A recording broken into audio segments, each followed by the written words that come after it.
Now to our guests for analysis on tonight's big victories in New Hampshire. Joining us in the newsroom, James Taylor, a professor of political science at the University of San Francisco, and from Petaluma, political analyst Brian Sobel. Thank you both. Brian, first to you. Donald Trump actually outperformed his polling numbers tonight.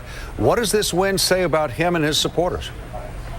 That he has to be taken seriously, Frank, and he did the job that he needed to do tonight, and obviously the rest of the field were trailing him considerably.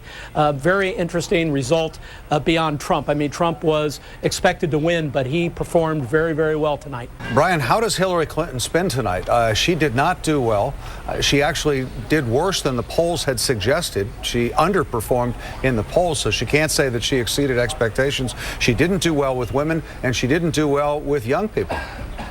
That's correct, and I think her spin is, I didn't expect to do well in the race tonight, in the primary tonight in New Hampshire, and we're looking at South Carolina, and she just has to take the loss, Frank, and move on. But it was Bernie Sanders' night, and he really came out strong, and he looked very energetic in his speech, and he's got a lot of people who are watching his campaign very closely now. Does it change anything, as a professor outlines?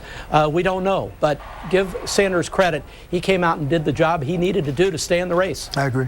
Brian, last question. Let me go back to you and back to the Republican side. Is John Kasich back in business here?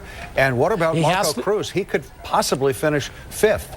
Yes. Yes, it was a great night for Kasich, but like the poker game, all his chips were in. He did 100 town halls. He has nothing much out beyond New Hampshire. It'll be real interesting to see whether this gives him momentum. The guy that I thought came through tonight on the Republican side that people may not have thought would was Jeb Bush. Yeah. And to your point, Frank, Marco Rubio is still suffering from a bad debate the other night. Didn't have a great showing. Yeah. Rubio's burnout is unprecedented in presidential debates. This is going to be a famous moment in presidential politics. All right, gentlemen, James Taylor, Brian Sobel, thanks so much for joining us tonight. We appreciate your perspective. My pleasure. Thank you.